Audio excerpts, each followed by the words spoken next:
Welcome back to Untaming Masculinity, the podcast where we tackle issues relevant to men and their journeys to reclaim their masculinity. I'm your co-host, Dan, and as always, I'm joined by our other co-host, Brad. What's going on, man? Oh, just living the dream. Got an eye infection in both eyes, a really nasty one. So I'm a medicated, demented mess right now. How about you? I feel a little bit better about myself now. No, I'm actually doing pretty good. The only thing, I'm a little bummed. I just had I was supposed to be heading upstate to do a turkey hunt this weekend, and it ended up being canceled because of weather. We've got two young guys that were coming with us, and my buddies was worried that they were going to get sick and or very, very bored if we're hunkered down in tents. They don't want to hunker down in a tent all day? It doesn't sound like it. So that's a bummer. We're gonna save the days off from work and use it towards bow hunting this fall, or at least I am. He is still yet to get a bow. Yeah, he's got to get on that. Bow life is the way it goes. I know you've been shooting your bow a lot lately. I have. There's holes in my shed to prove it, but no, I've actually been grouping pretty good. Had a couple of errant shots lately, but that's okay. So, I know I run the risk of digressing from our topic, but what's been the secret to getting your grouping tightened up? I think I mentioned it to you in a text or something earlier last week, but I've been doing a 2-eye aiming method, basically so I'm right eye dominant, so closing my left eye to kind of get on target and then opening my left eye before I shoot. And it seems to have really helped both with aiming and with tracking my shot. That's awesome. Yeah, you actually introduced me to that concept. So I'd always been a one-eye shooter. Yeah. And then you had mentioned that you watched something that John Dudley had done. Right, so yeah. I started messing with it. It's incredible. Just from accuracy got almost instantly a little bit better, but the ability to track was it was there. So, yeah, it's a game changer. All right. So in this episode, we wanted to talk about something that's been relevant to both of us lately. We've both been very busy at work, and we're going to talk about prioritization during busy times. I don't know about you. Actually, I do know about you, but I know that I have been very, very busy this week, mostly because I've been trying to get ready for this hunt that didn't happen, but trying to get a lot done in a little bit of time. And I think this is a good topic where guys can take a lot of tactical advice away. Why don't we start with you telling us a little bit about what's going on in your life and maybe how you've been approaching it? Much like you, work has been busy lately. A combination of there are some huge initiatives that our ownership group wants to make sure are done by June, coupled with a lot of people out of the office due to being sick or time off. We've been bootstrapping it. We've been running a pretty tight ship the last couple weeks. And in fact, this week, my team, I probably have 7 people that report to me, and 5 of them have been out of the office all week.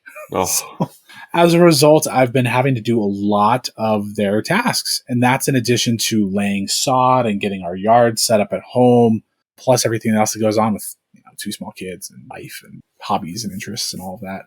So it's been a little crazy. And what's interesting is most guys, when things get crazy, they are more prone to just kind of throwing their hands up in the air and winging it.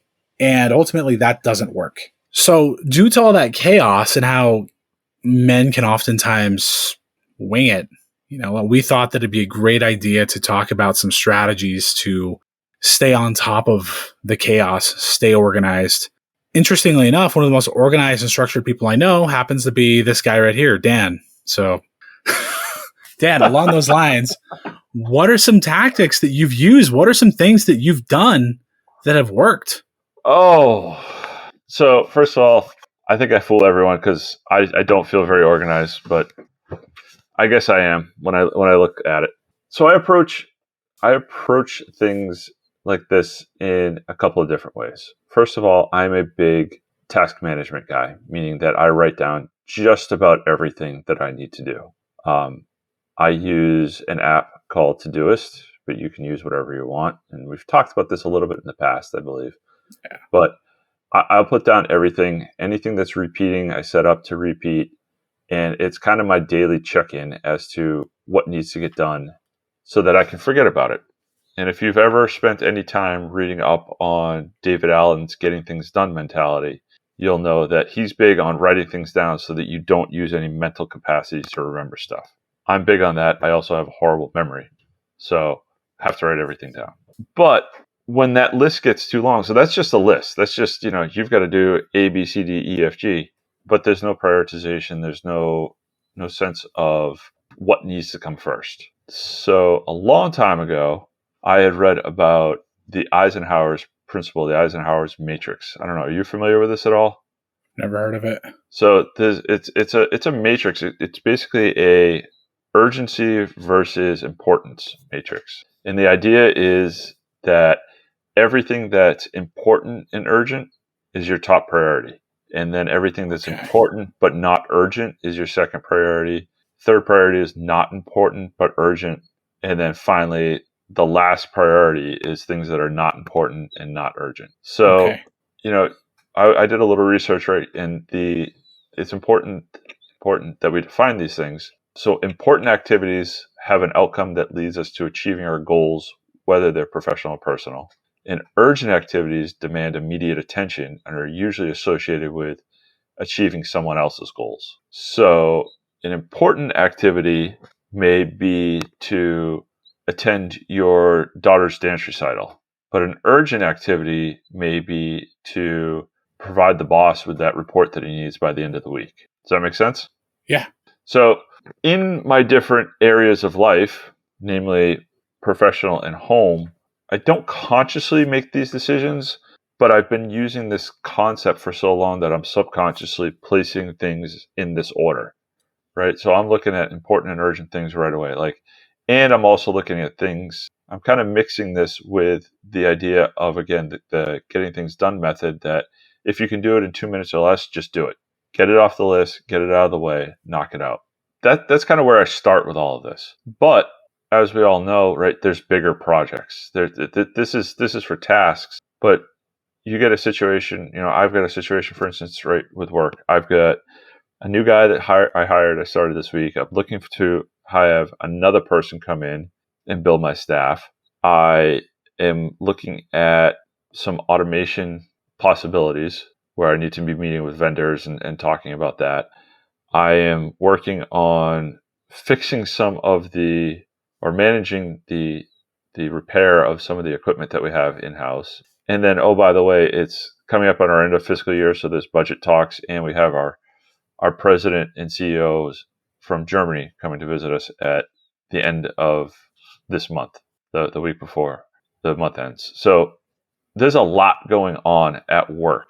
That doesn't count all the stuff that's going on at home with spring concerts and lacrosse games. And again, this hunting trip that didn't end up happening. And, the spring semester for my MBA is just finishing up.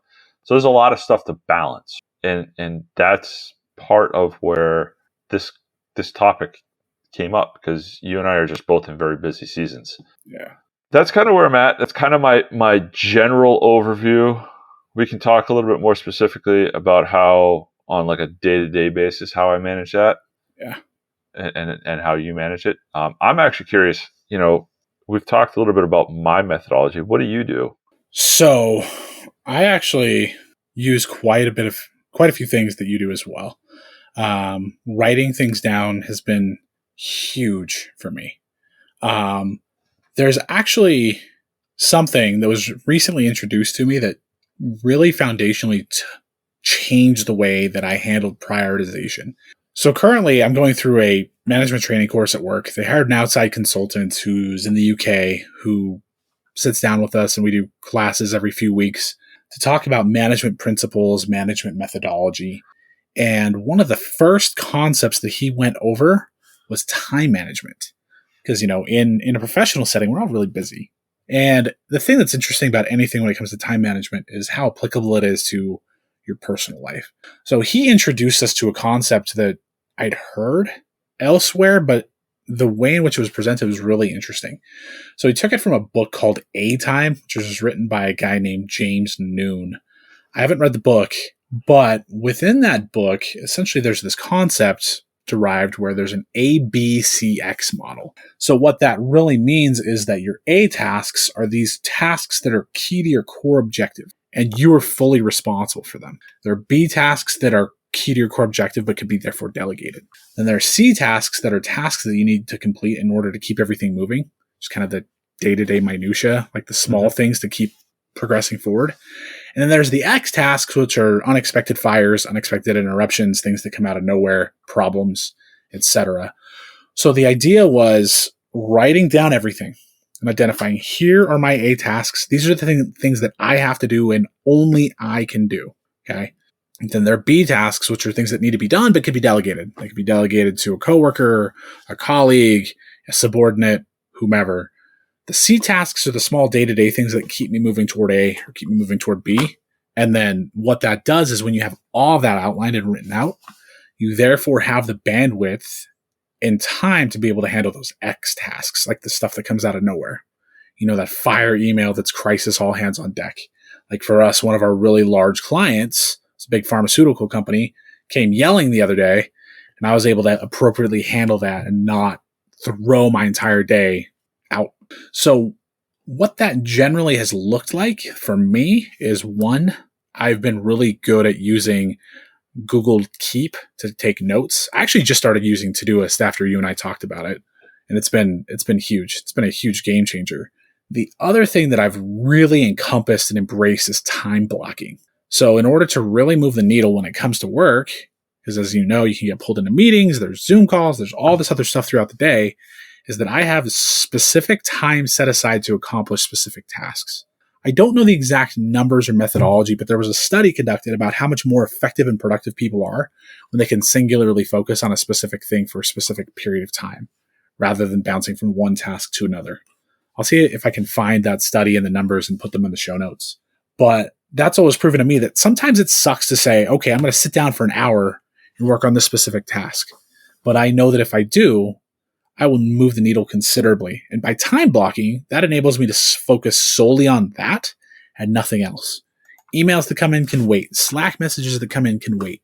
Text messages that come in from my wife, unless they're an emergency, and I love my wife, they can wait. And by doing that, the needle is moved. I'm able to progress through my day, stay on top of things, so that yes, while there is chaos and these things invariably happen, I'm therefore prepared because I've spent the appropriate time I need to every day to move the needle with those objectives, or kind of those long-term goals, which you could say are those A tasks that he talks about, by doing these C tasks or these more minute things to move me to that place.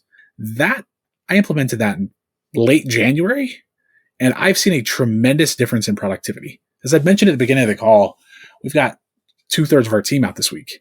We're still able to stay on top of things because of that efficiency, and because we are in a position to delegate as needed and to make sure that we get those core competencies and things done, and we can essentially cut out the noise. So it's worked really well. And I've been able to apply some of that. I'm not going to lie and sit here and say I time block at home. That's borderline psychotic. But I do make sure that my time is prioritized accordingly, that here's a window where my phone goes in a drawer. I'm solely focused on my family. And the biggest thing that I did, it comes back to your Todoist idea at home, is when my wife has told me, here are things you need to do, I write them down. I never used to write this stuff down, and I would forget. And what would happen? She would get pissed because I forgot to go to the store, or I forgot to put in a new sprinkler head, or whatever it was. So simply by writing them down, much like you said, that mental energy that's required to remember, oh shoot, what was it, is gone because it's written down. So that's kind of a brief synopsis of the Brad methodology, if you will. I'd like to dig into the time blocking a little bit. Yeah, because that interests me. That's something I've played around with before. Are you like actually writing down on your calendar, like blocking out time that people can't schedule you for, saying, work on project X or whatever that hour or whatever is? Yep, that's exactly what it is. So what I will do is I actually have everything planned out in advance. I have specific time blocks for every single day. I try to keep it as consistent as possible, because there are three primary things that I'm responsible for several things at work, but there are three main things that I'm kind of on the hook for, that I own entirely. Those three things each have a dedicated hour each day where I can focus solely on some of those little C tasks that come along to move us forward. And if somebody comes in and says, hey, we have to talk, one of those X tasks, coming back to that terminology, if it's an emergency, I'll make time for them as needed. But generally speaking, those times are sacred. This time is blocked out. You're not going to schedule a call with me. You're not going to schedule a meeting with me. On days when the team is in the office, my headphones are on. I get big old over-the-ear headphones, so they know can't talk to Brad right now. And by doing that, it allows me to get singularly, squarely focused. It's much like, what's the book called by Cal Newport? Deep Work. Really narrowing it and focusing in that time frame. Interesting. I've tried this in the past, and what I've found is that it works in general. And what I mean by that is you have to have an office culture that respects calendar time, right? I've worked in companies where they do, and then my most recent company, it's actually something I've had to like almost teach people because they'll just schedule a meeting. And it's like, nope, I can't attend. Yeah. I have something on my calendar. And then people start to play the game. Well, what are you doing? Is it more important than this? And you have to have that, if my time is blocked, my time is blocked. But I find it interesting. The other thing that I found has been beneficial to me, and I don't know what the email culture is like in your company, but I listen to a podcast called Manager Tools, and one of the things that they suggest, teach, whatever you want to call it, is checking your email 3 times a day. So sometime in the morning, sometime around lunch, and sometime before you leave. And that's the only 3 times you check your email. And I have had a lot of success with that because you can just end up spending, all day just perusing email and having dumb conversations there and wasting a lot of time.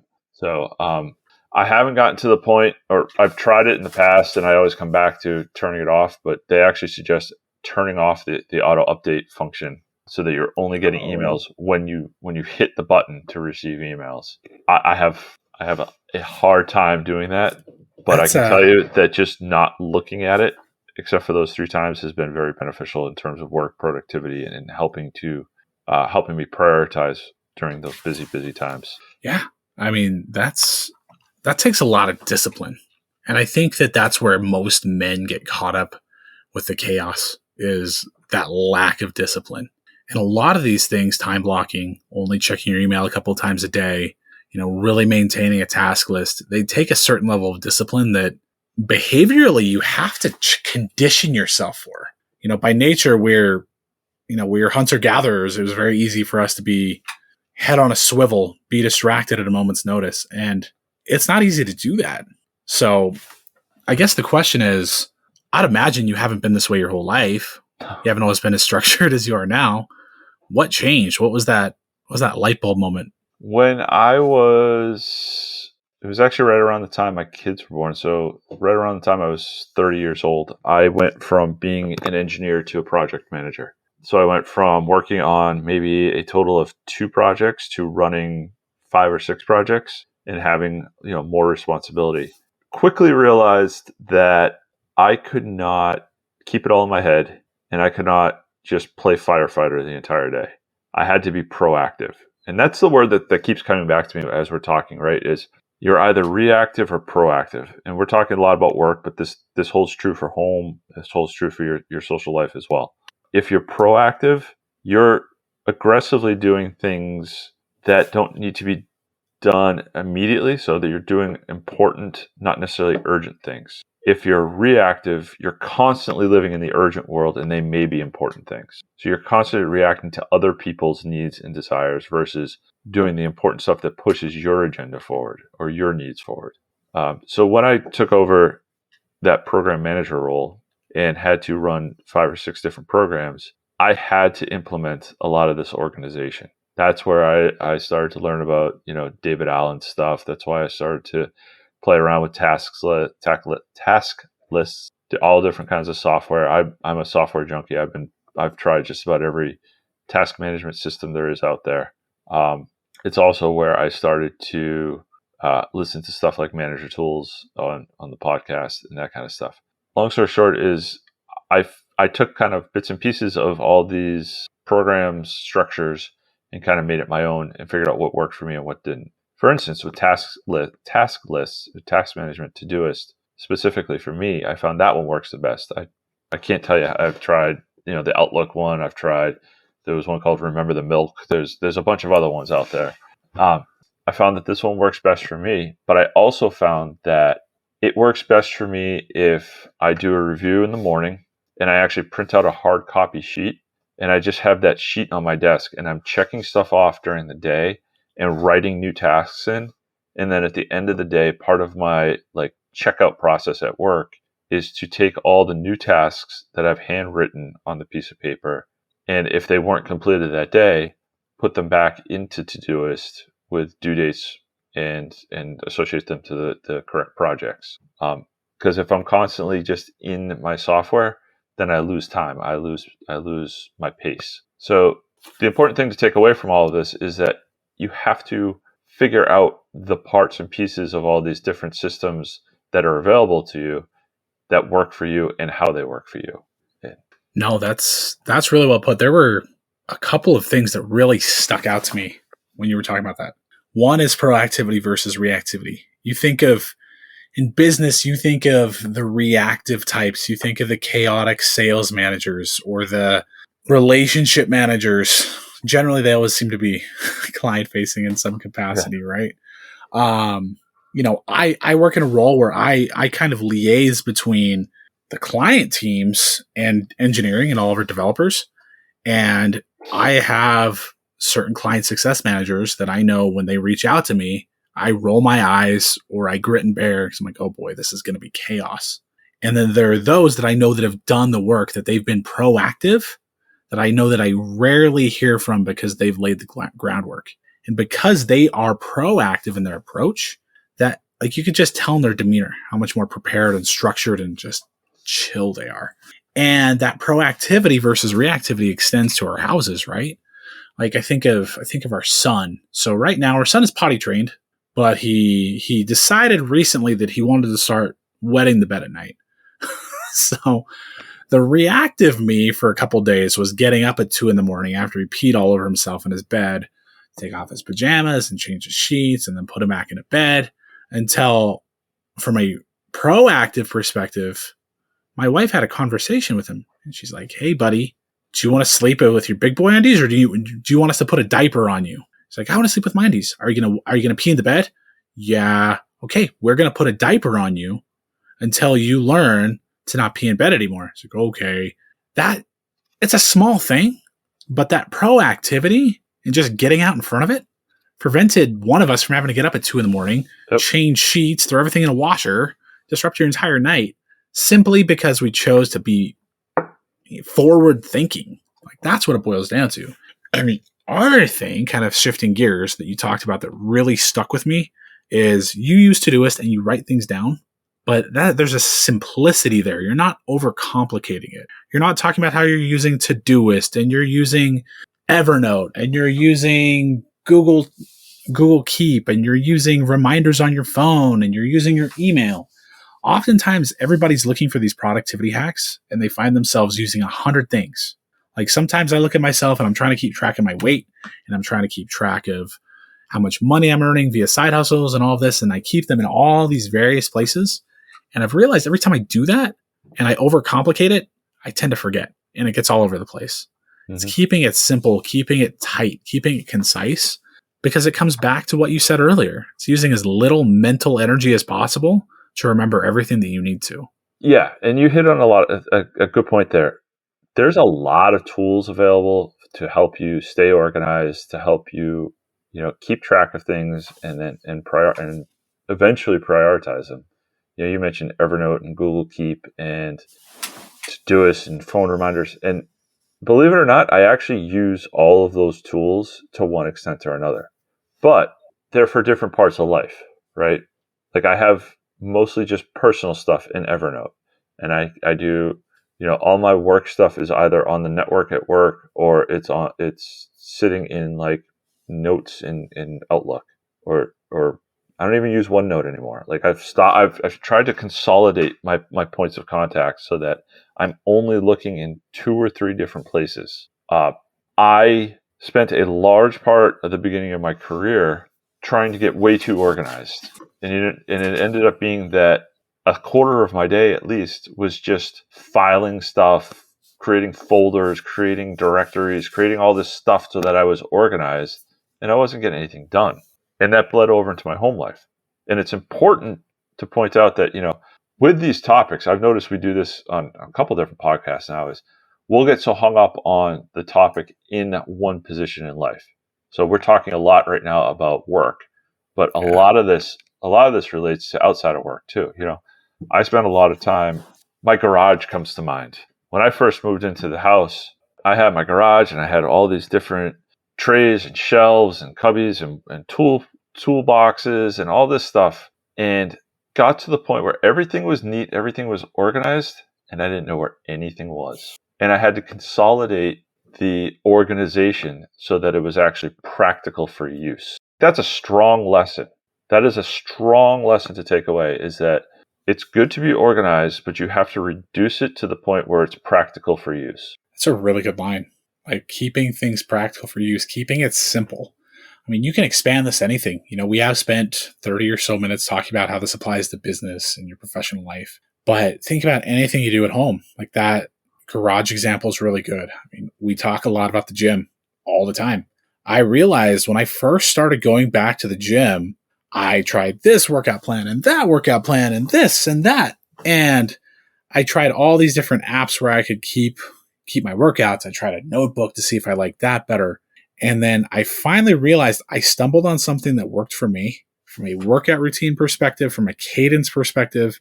And I have one app that I use for everything. It's one of the most basic fitness apps probably available for iPhone. It's called Strong. I use it for everything, and I love it because of its simplicity. I know I can go in there, I can use it. I don't have to think twice about it. It tells me the workout that I'm going to do. I know if it's going to be chest day or leg day or back day or whatever. Go in there and I can execute. Simply because I take all that crazy mental energy and all those gymnastics that we all go through out of the equation. Well, that could be applied anywhere, just as you're talking about. I mean, like at home, you think about cooking, for crying out loud. Sometimes my wife's like, hey, what should we eat this week? And my brain is like, oh, we could have that, we could have this, we could have that. And I throw out all these ideas. Like, why am I complicating this? So what I started doing is I started keeping just kind of a group of recipes that she really likes that I can actually make. It's not a big list, but it's a list. I'm like, hey, what about this? Oh, okay. No, maybe not this time, but maybe next week. Okay, cool. And just that level of simplicity makes it easy for her, for one. And for two, it makes life easier for me because I'm not throwing out 500 ideas and scouring my brain and searching on the internet and looking through old cookbooks and driving her crazy because I'm offering options that sound terrible to her. It's simplicity. I know where the information is. I can execute on it. I don't have to spend much time thinking about it. Boom. And it makes her happy. I was laughing about the cooking thing with you because the first thing that came to my mind is that's all well and good, but your kids are just at that stage where all they'll eat is chicken nuggets anyways. So mac and cheese, baby. That's all it is. Mac and cheese. But you're right. You talked about something that's key to this conversation, though. Is like you said, when you went to the gym, you tried a notebook and you tried this app and you tried that app and you tried this app. That's part of the process, though. Yeah. We're not telling you to just use the first thing that you get. You have to try all of these things and you have to find what works for you. Because I've tried the Strong app, not my cup of tea. I use a different app because it works for me. Yeah. I look at our kitchen. You were talking about around the house. This drives me nuts. My wife, I will say, does 75% of the cooking in the house. Every quarter or so, I will come home and the silverware is in a different drawer. The dishes are in a different cupboard. The spices aren't where they used to be. The entire kitchen is just like shuffled around. And she's like, well, it works better for me. And it completely throws me into disarray when I'm cooking because I'm going to look for the paprika and I get a handful of spoons.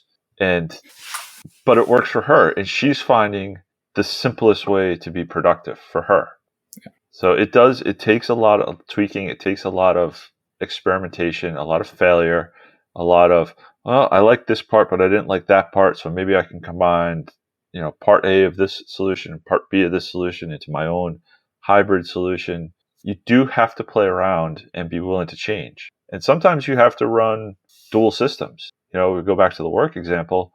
There has been more than one occasion where I've had a mirrored task lists on different apps to try them out so that I'm not losing any history or losing any speed with my current one, but I'm also trying it out in a separate one. Can I do this? Does it have this feature? Does it have this capability? Trying things out and making sure that I'm not completely transferring over. Yeah, I'm doubling my work for that management section, but that might be how I transfer out to a more productive system. That's really well put. It really is experimentation. I don't want anybody coming away from listening to this thinking, oh man, I need to start time blocking, or I need to use this ABCX model, or I need to get Todoist, or whatever. The most important thing is that you find a system that works for you and that makes it as simple as possible for you. Like, much like you, I can't tell you how many times I would download all these productivity apps, try them all out, and see which one I liked best. I look back, you can actually, if you ever scroll through your download history, I looked through my App Store download history and I found all these apps, and I was like, oh man, I remember trying that and it didn't work. Yeah. But I found the one that did. And Yep. that's the key cog for all of this, right? Like I think of finance, for example. Like, I can't tell you how many financial apps I tried or different financial systems I tried, from tracking on a spreadsheet to writing it down to the old school ledgers that you get in a checkbook back in the day, to Marcus, to Mint, to EveryDollar. I tried it all. And it took a lot of experimenting and playing around until I found something that worked. And once I found that, I stuck to it, and I'll continue sticking to it. Much like I said with the Strong app, I used JFit and who knows what else for a long time until eventually I stumbled into Strong. It's all I've used for 3 straight years. Yep. And I can't envision using anything else because it works for me. So don't be afraid to experiment and try things out. And if you try something out and you hate it, scrap it, period. Like, if somebody else tells you it works for them and you try it out and you hate it, why are you proceeding with it? Get it out of there. Try something different. The one exception I would add to that is if you're in a work setting and everyone else on the team is using a piece of software jointly, don't be the guy out on an island using a separate piece of software, because that just makes life miserable. Touche. For everyone. Yeah. The thing I was thinking about too when you were talking about experiment is, we've talked about task organization here lately, and I hit on the topic I'm going to get to a little bit with the kitchen, but it also comes down to workflow and your work area, right? So I talked about how my wife set up the kitchen so that it flows for her. Think about that with your desk at work or your work area, right? Think about it from a production floor standpoint. Henry Ford made the assembly line for a certain reason. It's because the product flowed in such a way that he reduced labor, he reduced touch time, and he moved product through in a much faster, more efficient pace. Do that at work. Set your monitors up the way that works best for you. Are you a lawyer? It might make sense to have one landscape, one regular monitor, and one monitor turned into a portrait mode, 90 degrees, where you can read up and down more. It might make sense to get them lifted off the table so that you've got more workspace. It might make sense to have a tray for incoming papers. If your team brings you a lot of paperwork that you have to process, it might make sense to have a printer at your desk, or a scanner, or a whiteboard, or whatever it is. Think about how your tools for your job are laid out, right? And we're talking about office work, but obviously, I think about my guys.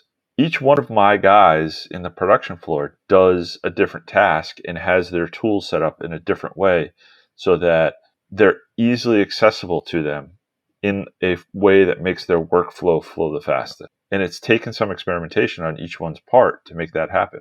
And the funny thing is, I've got guys who do the same task and they're set up differently. But if guy A worked at guy B's desk and guy B worked at guy A's desk, they would slow down because the tools aren't set up the way that they're used to, and that works for them. So along those lines, one thing I will tell you is sometimes, as we are creatures of habit, sometimes we form habits around inefficiencies. Yes. So things are going to work one way for you, but sometimes you'll realize, I do this in such a way that's extremely inefficient. So be willing to experiment, even if you are a creature of habit. I was thinking about this concept a lot the other day because we have a meeting room.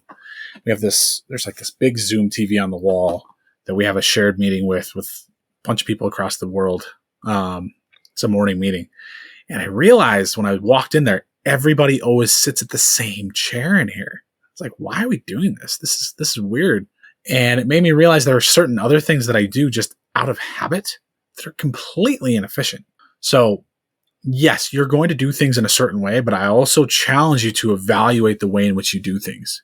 And are you getting the most out of that?